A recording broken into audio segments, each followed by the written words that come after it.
നമസ്കാരം. Real news.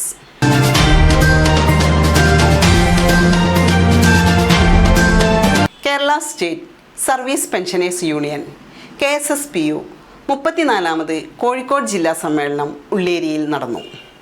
സമന്വയ ഓഡിറ്റോറിയത്തിൽ നടന്ന സമ്മേളനം ബാലുശ്ശേരി ബ്ലോക്ക് പഞ്ചായത്ത് പ്രസിഡന്റ് ഇസ്മായിൽ കുറുമ്പോയിൽ ഉദ്ഘാടനം ചെയ്തു.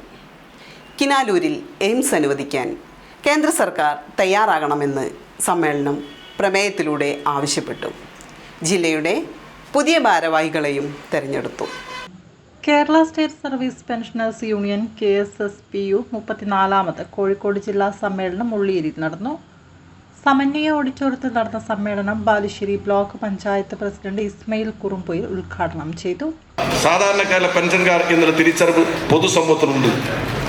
ഈ ആർജവും നിങ്ങളുടെ ദീർഘകാല അനുഭവ ഊർജ്ജവും പ്രയോജനപ്പെടുത്തി വരുംകാല സാമൂഹ്യ പ്രശ്നങ്ങളെ അഡ്രസ് ചെയ്യാൻ, അത് പരിഹരിക്കാൻ ആവശ്യ പ്രവർത്തനം മുൻനിരയിൽ പ്രവർത്തിക്കാൻ എല്ലാവർക്കും കഴിയട്ടെ എന്ന് ആശംസിക്കുന്നു. ഈ സമ്മേളനത്തിൽ പങ്കെടുക്കുന്ന എല്ലാ പ്രതിനിധികളായ സഹോദരി സഹോദരന്മാരെയും ഗുരുജനങ്ങളെയും ഹൃദയത്തോട് ചേർത്ത് അഭിവാദ്യം ചെയ്യും. നിങ്ങൾ എല്ലാവരുടെയും അനുവാദത്തോടുകൂടി KSSPUവിന്റെ 34ാമത് ജില്ലാ സമ്മേളനം ഔപചാരികമായി ഉദ്ഘാടനം അറിയിക്കുന്നു. അഭിവാദനം. ജില്ലാ പ്രസിഡന്റ് KV ജോസഫ് അധ്യക്ഷനായി. സമ്മേളനത്തിന്റെ ഭാഗമായി പ്രസിഡന്റ് പതാക ഉയർത്തി. തുടർന്ന് റാലിയും നടന്നു. പെൻഷൻകാരുടെ പ്രസ്ഥാനം KSSPU മുന്നോട്ട്. നാടിൻ നോവുകൾ അറിയാനും ആശ്വാസങ്ങൾ പകരാനും തയ്യാറായൊരു പ്രസ്ഥാനം. സമ്മേളനത്തിൽ ഉള്ളിയേരി ഗ്രാമപഞ്ചായത്ത് president P. Nasar, Atholi president M. Jayakrishnan, വാർഡംഗം അഞ്ജു കൃഷ്ണ, KSSPU സംസ്ഥാന സെക്രട്ടറി C. അപ്പുക്കുട്ടി, സംസ്ഥാന കമ്മിറ്റി അംഗങ്ങളായ TV ഗിരിജ, VK സുകുമാരൻ, എടത്തിൽ ദാമോദരൻ, ഗോവിന്ദൻ നമ്പീശൻ, ജില്ലാ വൈസ് പ്രസിഡന്റ് KP ഗോപിനാഥൻ തുടങ്ങിയവർ സംസാരിച്ചു.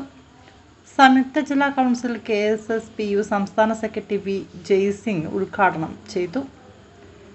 NK Balakrishnan, P. സൗധാമിനി, KV Raghavan, VN Krishnan, E. ബാലൻ നായർ, T. രമണി, ജില്ലാ secretary C. Ashokan, EK Soudamini, Ashokan Kodakkad, ജില്ലാ ട്രഷറർ NK ബാലകൃഷ്ണൻ, ജില്ലാ joint secretary AM Vasanthakumar, V. Veerankutty, Ulliyeri block secretary PV Bhaskaran Kidav എന്നിവർ സംസാരിച്ചു.